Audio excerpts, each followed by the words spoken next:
So I just got a great question the other day. How do I talk to someone about intuitive eating? So this is coming from maybe a person who's, read intuitive eating or health at every size, and some of these concepts are really resonating with them. Not all the concepts have to resonate for you to get some value out of this. It's not like an either or thing. These are useful concepts, however your health journey looks like.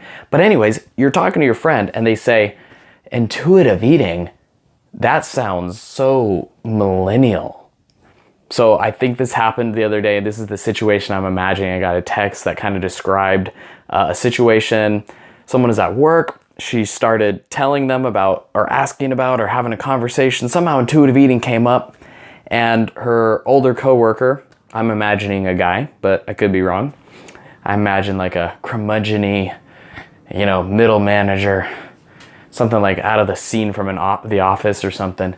And I imagine, intuitive eating, that's a millennial thing. And, how do you respond to that?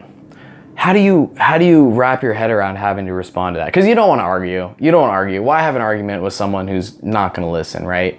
And I totally relate to this concept of how do you tell someone.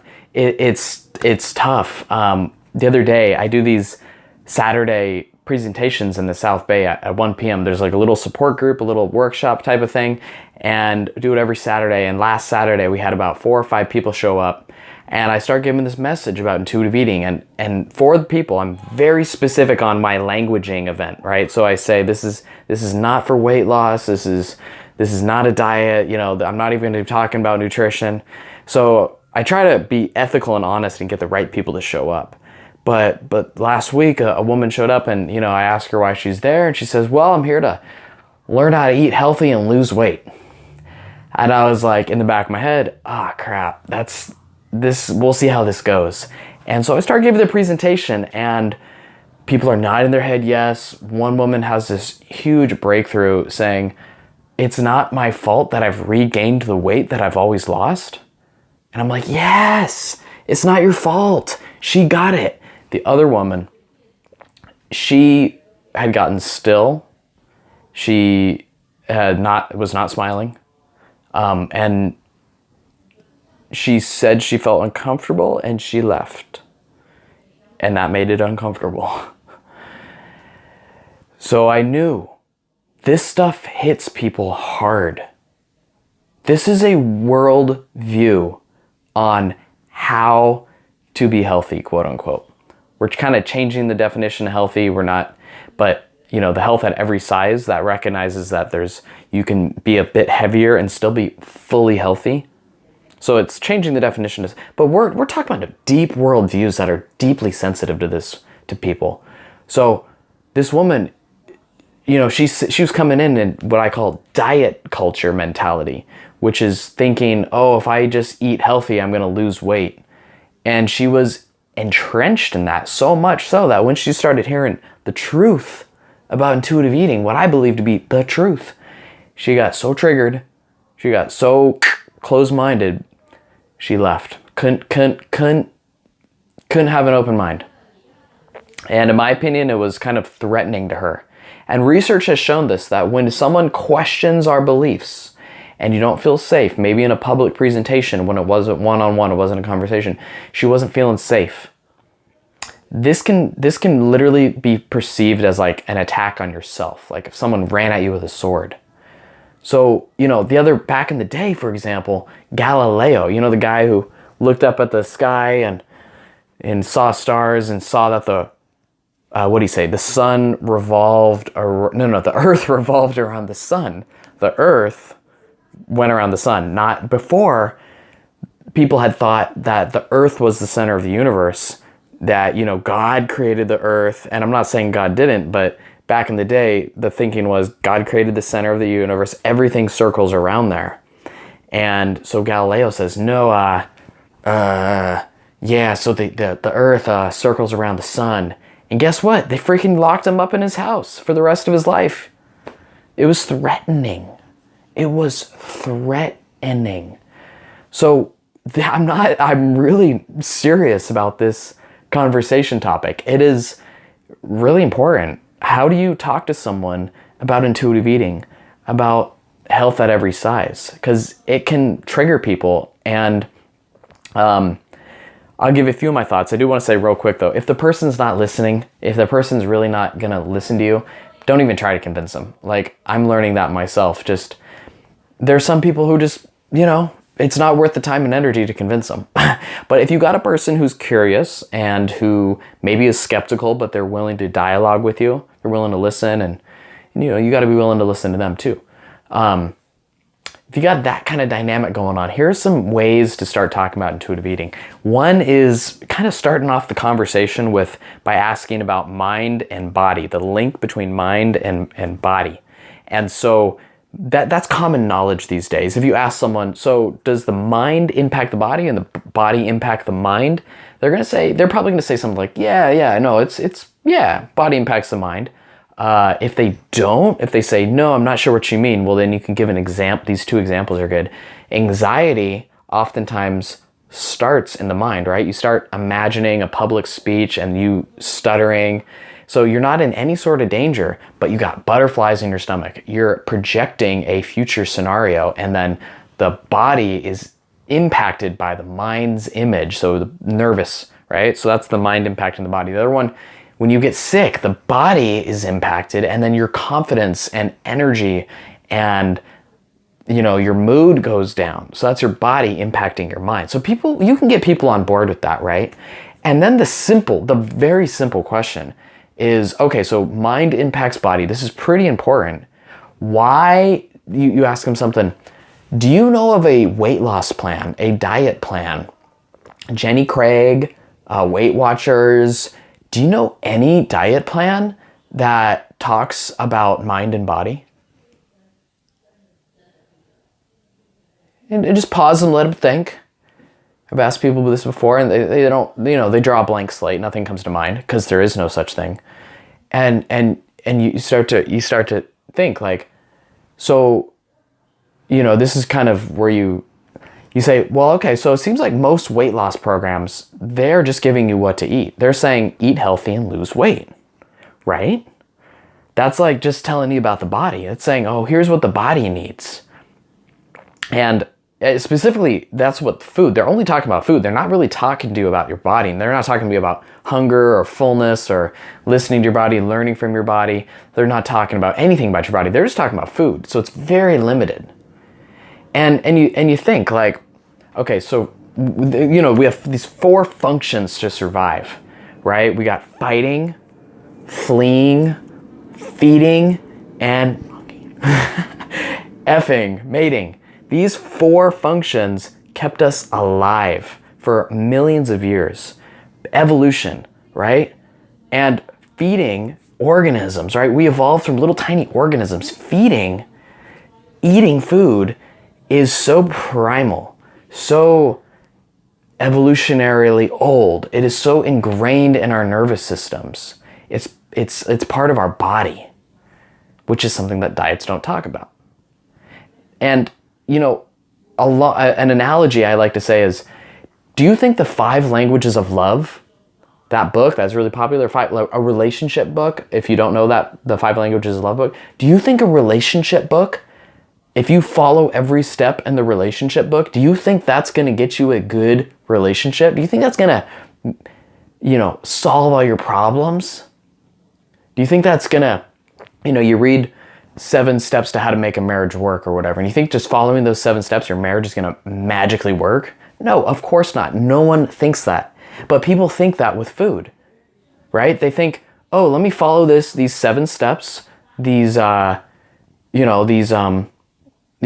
nutritional calories and blah, blah, blah, these neat little containers of information.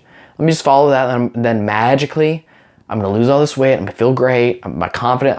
Finally, my family's going to treat me right. I'm not going to be teased, and, I'm going to be able to live the life I really want. But I got to follow this plan first because I have to lose weight, and this is how you lose weight. And like, relationships evolved evolutionarily. We evolved in tribes. These are ancient biological, genetic principles of being a human. And the same with feeding. Like something so primal, it's so dumb to make it like simplify it, right? You don't want to simplify your relationships. You wouldn't expect some relationships to like follow a 5-step plan and your relationships will be better.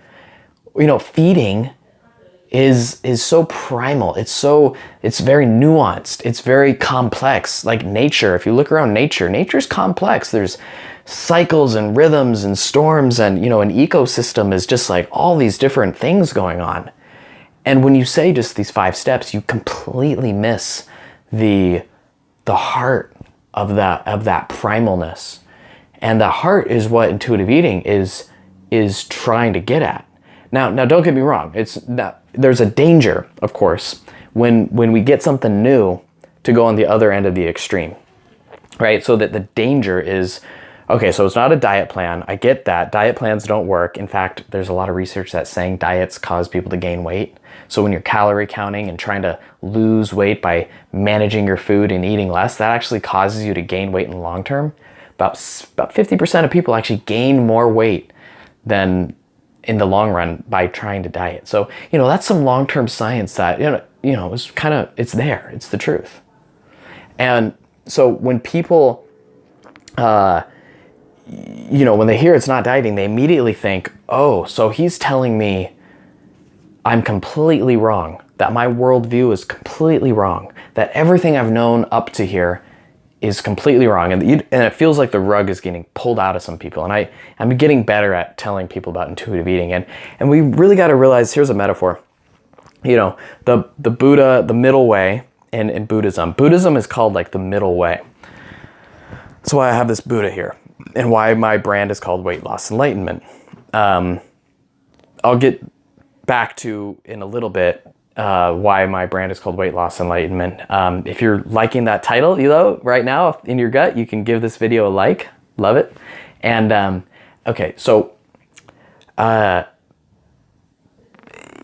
middle way. Yeah, no diets are right over here, and they're the extreme. And you think intuitive eating is the other end of the spectrum, and it's really intuitive eating and health at every size. It's the middle ground. It's not like we're throwing out nutrition. We're not. It's not like we're against nutrition. We're not at all.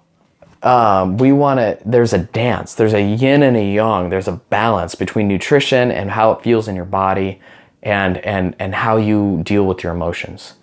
So we're expanding the conversation. Instead of just focusing on nutrition, we're broadening the conversation.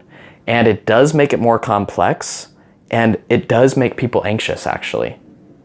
And that's okay to be a little anxious when you start getting into this. There's a little anxiety, and that's okay, because it's more complex than you're used to. You've been told there's 5 steps to lose weight. You know, follow this plan, eat the Jenny Craig meals, you're going to lose weight. Nice and simple. Well, guess what? How's that working for you? Is life simple? Like, no, life isn't simple. Nature isn't simple. So anyways, you know, the middle way is, you know, don't be scared of intuitive eating. It's really not that extreme. You know, if you look at the guidelines of intuitive eating, no one is telling you to do something. No one is telling you to do anything. They're like, why don't you try eating when you're hungry and stopping to eat when you're full? Why don't you try learning what that means? Like, what does it mean to be hungry? Maybe there's a richer and more complex way, a more true way, a more deeper way, a nuance. It's very nuanced. Maybe there's a more nuanced way you can relate to your body and hunger and fullness and satisfaction. Maybe there's a more empowering way without repressing or avoiding or getting out of balance with your emotions. Maybe there's a different way you can relate to your emotions. Maybe there's a different way. And so we invite you. It's a conversation. It's alive. It's a living thing. It's not a freaking plan that someone gives you. It's a living thing, just like you'd want it to be. You know, and so, of course, there's also science behind this. I mean, this book is riddled with science. This is written by a PhD woman. Tons of research, and I mean the best research. So there's lots of research, and you think too, and you hear these. Okay, so a little bit of side note, a little nerd talk. I watched this TED Talk video one time, and there was it said it takes about 40 years for an idea to become mainstream. So I think the example was like gravity, that whole black hole theory. It didn't actually gain like by Einstein. It didn't actually gain mass public acceptance till about 40 years later. You think about cigarettes, right? People know that cigarettes are bad for years. Cigarettes are so bad, but it still takes about 10 to 20 years before the public really gets the message. Same thing with global warming that's going on. People are resistant to ideas that change the reality. Same thing with Galileo. He said the truth about the planets, and then he was locked up for the rest of his life. And, and only after he died did people start to recognize, oh yeah, he had some good stuff to say. So it takes a while for ideas to change and seep into culture. But intuitive eating, I mean, this book was published in 1995, and that already had a lot of research behind it. Like, it's been, we're reaching the stage. You're partaking in a process right now where intuitive eating is going to be more of the dominant health model. It'll be increasingly seen and with respect from the mainstream community. Its time has come. The seeds have been planted. You're seeing the uprising of intuitive eating, and in the next 10 to 15 years, you're going to see it more and more. Now, of course, there's always going to be diets. Diets are simple. They give you a way to manage your anxiety when you feel out of control. Diets give you a way to manage your life. The enlightenment, why I call my brand Weight Loss Enlightenment, it's hard to get enlightened. Not everyone is enlightened. It's hard to see the truth, and the truth can be disturbing. And what's it called? Diets, you see, the tricky thing about diets is that you see weight loss, like your body changes. You lose weight, you eat less, you lose weight. So it seems like if you eat less that you lose weight, right? It seems like that. It seems like that's the case. And it's really hard. It's really hard to be enlightened and see that it's more complex than that. It's a bigger picture, because the weight always comes back. Right? The weight always comes back. So, taking that step back, when you first start to take that step back and you start to say, oh shit, I've been doing weight loss. I've been trying weight loss wrong my entire life. I told the story at the beginning of this episode. This woman had this insight, like, she said, I can forgive myself. It's like she had been trying to lose diet, yo-yo dieting, weight cycling for decades. And she finally had this insight that she could forgive herself for trying weight loss and failing at it. So there are two ways you can handle this enlightenment. One is to say, fuck, I've been doing weight loss wrong my entire life. I am a failure. The other reaction is to say, no, this can't be right. No, I've been doing weight loss my entire life. This cannot be right. Because unspoken, that fear is, if that is right, then I'm a failure, right? Those are two common reactions that people are going to have, and that's why it's so threatening. But the third reaction is, you can forgive yourself. Like, that's what's so beautiful about this. You can forgive yourself for not losing weight, for trying to lose weight and not losing weight and trying again. You were never meant to succeed. You never could succeed. You were trying to, you somehow got tricked. That's a whole different story. This book is really good, Health at Every Size. You somehow got tricked. It demonstrates how the food industry is a global conglomerate, crazy stuff. Like, absolutely crazy stuff. Not evil, but just conversation for another time. But you got tricked. You were told one thing, and, it wasn't right. It was like back in the day when people said, they said, go ahead and smoke cigarettes. Cigarettes aren't bad. They said, have lead paint in your house. They said, all sorts of stuff. Like, humans get stuff wrong. We think something works and it doesn't. And it can be hard to admit that, but this also gives you the freedom to let all that guilt go and to start fresh. You know, this is an enlightenment where you can literally feel lighter. You know, this other woman called me the other day and she said, oh my God, like, I don't know what I'm doing with food, but I'm not hating myself. And it was like, yeah, girl, yes, yes.